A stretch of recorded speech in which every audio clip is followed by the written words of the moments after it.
Hi everyone, मेरा नाम है आशीष मिश्रा और मैं एक बीपीएससी एस्पिरेंट हूँ। मैंने 70 बीपीएससी में मैंने मेंस दिया हुआ है और इस बार 71 बीपीएससी में मैं प्रीलिम्स देने वाला हूँ। तो आज मैं आपसे बात करने वाला हूँ बीपीएससी के सिलेबस के बारे में। जैसा कि आप लोगों को पता है कि बीपीएससी का सिलेबस बहुत ही ब्रॉड और बहुत ही कॉम्प्लेक्स है। तो भी सबसे पहले सबसे ज़्यादा इम्पोर्टेंट ये होता है कि कैसे सिलेबस को समझा जाए और कैसे सिलेबस को पूरा किया जाए।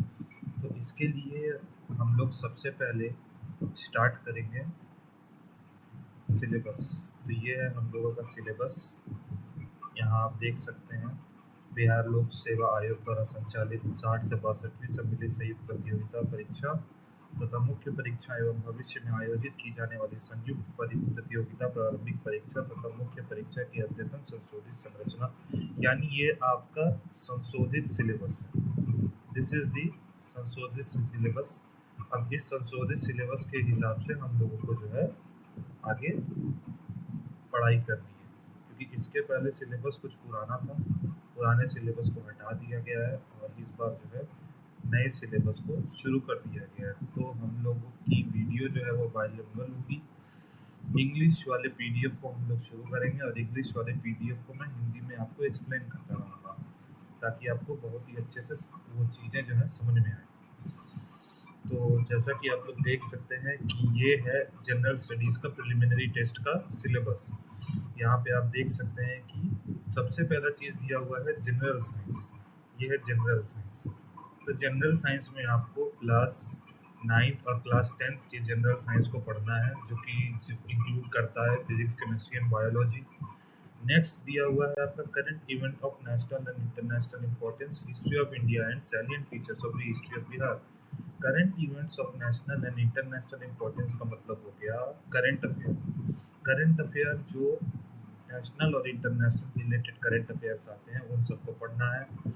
उसके बाद हिस्ट्री ऑफ इंडिया, भारत के इतिहास, जो कि एंशियंट हिस्ट्री, मिडाइवल हिस्ट्री और मॉडर्न हिस्ट्री को इंक्लूड करता है। साथ में salient features of the history of Bihar, जो एंशियंट, मिडाइवल और मॉडर्न हिस्ट्री आप भारत के हिस्से में पढ़ेंगे, वही एंशियंट, मिडाइवल और मॉडर्न हिस्ट्री आपको बिहार का भी पढ़ना है। उसके बाद आ जाता है general geography and geographical division of Bihar and its major river system. General geography, general geography का मतलब हो गया आपको यहाँ वर्ल्ड ज्योग्राफी भी पढ़ना है, फिजिकल जियोग्राफी भी पढ़ना है और साथ में इंडियन ज्योग्राफी भी पढ़ना है। ये तीनों पढ़ने के बाद आपको geographical division of Bihar and its major river system, geography, Bihar के ज्योग्राफिकल डिवीजन के बारे में पढ़ना है। ज्योग्राफिकल डिवीजन का मतलब हो गया जैसे कि पहाड़, पठार, मैदानी इलाके, इन सभी चीज़ों के बारे में, और मेजर रिवर सिस्टम। नेक्स्ट आ जाता है इंडियन पॉलिटी। जैसा कि आप लोग जानते हैं, इंडियन पॉलिटी पूरा लक्ष्मीकांत पढ़ लीजिए, उसके बाद तो इंडियन पॉलिटी कुछ और है नहीं। इकोनॉमी, इकोनॉमी जो है एक बहुत ही ब्रॉड सिलेबस कवर करता है। इकोनॉमी में सिर्फ माइक्रो इकोनॉमी नहीं आती है, इंडियन इकोनॉमी भी आती है। इंडियन इकोनॉमी के साथ साथ वहाँ पर बजट पढ़ना है आपको, करंट ईयर का बजट पढ़ना है, करंट ईयर का इकोनॉमिक सर्वे पढ़ना है, करंट ईयर का बिहार का बजट भी आपको पढ़ना है और बिहार का इकोनॉमिक सर्वे भी पढ़ना है। और अब बिहार के तरफ से ग्रीन बजट भी पूछा जाने लगा है, तो ग्रीन बजट भी कवर करना बहुत जरूरी है। Major changes in the economy of Bihar in the post independence period, जितने भी मेजर चेंजेस हुए हैं बिहार के इकोनॉमी में पोस्ट इंडिपेंडेंस पीरियड में, वो सारा कुछ आपको पढ़ना है। जैसे कि इंडस्ट्रियलाइजेशन, डी इंडस्ट्रियलाइजेशन या ग्रेट इक्वलाइजेशन पॉलिसी, ये सारी चीज़ें आपको पढ़नी है।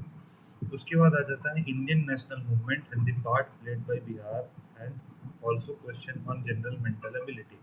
जब इंडियन नेशनल मूवमेंट लिखा है तो आपको ये समझ जाना है कि आपको 1885 से शुरू करना है। 1885 जो कि भारतीय राष्ट्रीय कांग्रेस का स्थापना का साल है। इंडियन नेशनल कांग्रेस का स्थापना हुआ था 1885 में।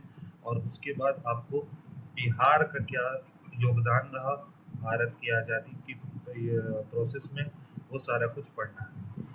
उसके बाद आ जाता है questions on general science, will cover general appreciation and understanding of science. आपकी समझ कितनी है साइंस में, आप साइंस को कितना समझते हैं, इन चीज़ों के ऊपर क्वेश्चंस आते हैं। Including matters of everyday observation, रोज होने वाली चीज़ों के ऊपर क्वेश्चंस आते हैं। जैसे कि आप एग्जांपल ले सकते हैं कि प्याज को काटने पर किस केमिकल का स्राव होता है जिससे आंखों में जलन होती है। तो ऐसे क्वेश्चंस आते हैं। आगे दिया हुआ है, एज में be expected of A well educated person who has not made a special study of A scientific discipline. जिसने कभी साइंस ना पढ़ा हो पर उसे साइंस का अच्छा ज्ञान हो, उसे साइंस की समझ हो।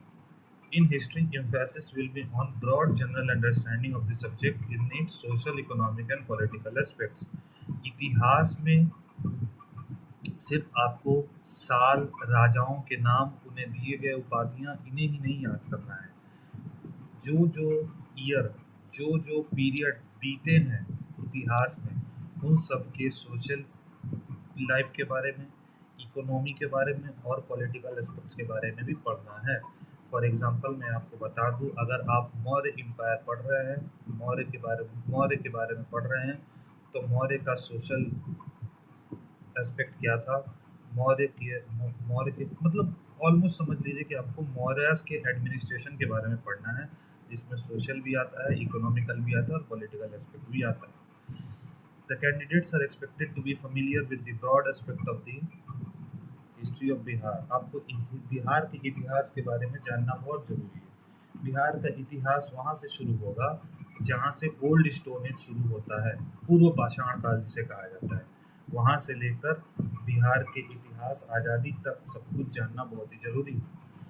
ज्योग्राफी में emphasis will be on geography of India and Bihar, जो कि मैं ऊपर बता चुका हूँ कि आपको भारत भारत और बिहार की ज्योग्राफी के बारे में पढ़ना है। Questions on geography of India and Bihar will relate to physical, social and economic geography। आपको फिजिकल, सोशल और इकोनॉमिक ज्योग्राफी के बारे में पढ़ना है, भारत के बारे में, including the main features. Specially आपको फीचर्स पढ़ना है इंडियन एग्रीकल्चरल के बारे में और नेचुरल रिसोर्सेज के बारे में। ओके, उसके बाद आ जाते हैं पॉलिटी पे। तो questions of Indian polity and economy will test knowledge of the country's political system. आप कंट्री के पॉलिटिकल सिस्टम के बारे में कितना जानते हैं, पंचायती राज के बारे में कितना जानते हैं, कम्युनिटी डेवलपमेंट और प्लानिंग के बारे में कितना जानते हैं, यानी नीति आयोग के बारे में कितना जानते हैं, और उस ये सारी चीज़ें बिहार के बारे में आप कितना जानते हैं कि बिहार का पॉलिटिकल सिस्टम कैसा है, पंचायती राज कैसा है और प्लानिंग और कम्युनिटी डेवलपमेंट कैसा है। उसके बाद आ जाते हैं questions on the Indian national movement will relate to the nature and character of the 19th century resurgence, growth of nationalism and attainment of independence, and candidates will be expected to answer questions on the role of Bihar in the freedom movement of India। जो मैंने आपको बताया ऊपर कि 1885 से लेकर 1947 तक आपको सारा कुछ पढ़ना है। उसमें कैसे नेशनलिज्म का उद्भव हुआ, आज़ादी कैसे मिली, इन सभी चीज़ों के बारे में पढ़ना है। और बिहार का स्पेशली ये देखिए, Bihar in the freedom movement of India, Bihar का रोल क्या था फ्रीडम मूवमेंट में, इस चीज़ के बारे में पढ़ना है। आगे बढ़ते हैं। आगे बढ़ने पे जैसा कि आप देख सकते हैं, ये एग्ज़ाम का सारा सिलेबस दिया हुआ है मेंस का। तो मेंस के सिलेबस में आपको सबसे पहले जनरल हिंदी आ जाता है। जनरल हिंदी में आप कुल आपको यहाँ पर 100 नंबर का क्वेश्चन होंगे, 100 नंबर का पेपर होगा, जिसमें निबंध 30 नंबर का, व्याकरण 30 नंबर के, वाक्य विन्यास 25 नंबर के और संक्षेपण 15 नंबर के आपको करने हैं। आगे आ जाता है जनरल स्टडीज GS1 में modern history of India and Indian culture. आपको भारत के मॉडर्न हिस्ट्री के बारे में पढ़ना है और भारतीय सभ्यता के बारे में। Current events of national and international importance, GS1 का जो सेक्शन 2 होता है, दूसरा खंड होता है, उसमें क्वेश्चंस जो होते हैं वो करंट अफेयर्स के ऊपर पूरा बेस्ड होते हैं। तीसरा आ जाता है statistical analysis, graph and diagram. उसमें आपको पाई चार्ट, बार चार्ट, इस तरीके के चार्ट्स के ऊपर जो है क्वेश्चन पूछे जाते हैं। नेक्स्ट आ जाते हैं GS2 पर। तो GS2 में आता है इंडियन पॉलिटी। सबसे पहले इंडियन पॉलिटी में जितने भी एस्पेक्ट्स हैं आपको सारे पढ़ने हैं। लक्ष्मीकांत सारा पढ़ डालिए। लक्ष्मीकांत के साथ साथ आपको ये याद रखना है कि आपको हर एक इंडियन पॉलिटी के एस्पेक्ट्स को केस स्टडी के साथ ज़रूर जोड़ना है। अगर आप केस स्टडी लिखेंगे, अगर आप सुप्रीम कोर्ट के जजमेंट्स को लिखेंगे तो वहाँ पर आपका आंसर बहुत ही अच्छे तरीके से हाईलाइट होगा। इंडियन इकोनॉमी के बारे में पढ़ना है, भारत की अर्थव्यवस्था के बारे में, भारत की ज्योग्राफी के बारे में। इंडियन इकोनॉमी जब मैं कहता हूँ तो वहाँ पे आपको माइक्रो इकोनॉमी भी पढ़ना होगा, भारत इंडियन इकोनॉमी भी पढ़ना होगा, जिसमें आपका एग्रीकल्चर, इंडस्ट्री और सर्विसेज और बहुत सारे सेक्टर्स आते हैं। आपको बजट भी पढ़ना है, बजट से भी क्वेश्चंस आ सकते हैं, और आपको बिहार के बजट के बारे में भी और बिहार की इकोनॉमी के बारे में भी पढ़ना है। अगर आप ये सोच रहे हैं कि सिर्फ इंडियन इकोनॉमी लिखा है तो नहीं, बिहार की इकोनॉमी से भी क्वेश्चंस पूछे जाते हैं। ज्योग्राफी ऑफ इंडिया, तो यहाँ पर भी ज्योग्राफी ऑफ इंडिया में ज्योग्राफी के सारे aspects, physical, social and cultural geography, साथ साथ बिहार की ज्योग्राफी के बारे में भी आपको पढ़ना है। Role and impact of science and technology in development of India. अब ये हिस्सा जो है, ये हिस्सा आपका ज़रा सा यूपीएससी की तरफ जो है टिल्ट करता है, जहाँ पर आपको साइंस एंड टेक्नोलॉजी के बारे में पढ़ना है। तो आप जब इसको पढ़ने जाएंगे तो पिछले एक साल में जितने भी साइंस एंड टेक्नोलॉजी के क्षेत्र में जितने भी कार्य हुए हैं उन सभी को पढ़ना बहुत ही ज़्यादा ज़रूरी होता है जब आप साइंस एंड टेक्नोलॉजी के पेपर को अटेम्प्ट करते हैं, यानी साइंस एंड टेक्नोलॉजी के पेपर को अटेम्प्ट करते हैं। यहाँ पेपर 1 और पेपर 2 के बारे में बहुत ही ब्रॉड में दिया हुआ है, जो मैंने यहाँ समझा दिया है। In modern history of India में स्पेशली मैं आपको यहाँ पर दिखा दूँ कि Bihar role in the freedom struggle of India, question will relate to the Santhal uprising. Santhal के बारे में पढ़ना है, बिरसा के बारे में पढ़ना है, चंपारण सत्याग्रह के बारे में, क्विट इंडिया मूवमेंट के भारत छोड़ो आंदोलन के बारे में पढ़ना है। उसके साथ साथ मौर्य और पाल कला के बारे में, पटना कलाम पेंटिंग के बारे में पढ़ना है। ये सारी चीज़ें बहुत ही इंपॉर्टेंट हैं। ये जो 3 लोगों को आप यहाँ पर देख पा रहे हैं, गांधी, टैगोर और नेहरू, इन तीनों में से किसी एक के ऊपर क्वेश्चन जरूर आता है। एक क्वेश्चन आएगा 8 नंबर का या 7 नंबर का आएगा, पर एक क्वेश्चन जरूर आएगा। उसके बाद जो मैंने आपको बताया, ग्राफ, डायग्राम, ये सारी चीज़ें आती हैं। पेपर 2 में मैंने आपको बता ही दिया, political system in India including Bihar, जो कि सारा मैंने आपको बता दिया। इकोनॉमी और ज्योग्राफी के बारे में भी बता दिया, जो कि यहाँ लिखा हुआ है, इंडिया एंड बिहार दोनों के बारे में पढ़ना है आपको। थर्ड पार्ट में आपको science and technology the development of India, और आपसे पूछे जाएंगे questions will be asked test the candidates awareness of the role and impact of science and technology. मतलब आप कितना जानते हैं भारत के साइंस एंड टेक्नोलॉजी के बारे में, पिछले एक साल में जितने भी चीज़ें हुई हैं, और सबसे खास Bihar emphasis will be on applied aspect. Bihar का उन चीज़ों पे क्या रोल है, इन चीज़ों इसके बारे में भी आपको पढ़ना है। सो ये हो गया आपका सिलेबस। इसके बाद आ जाता है आपका ऑप्शनल। तो ऑप्शनल आपको अपने सब्जेक्ट के अनुसार चूज़ कर लेना है। ऑप्शनल चूज़ करके ऑप्शनल के सिलेबस के अनुसार आपको तैयार हो जाना है।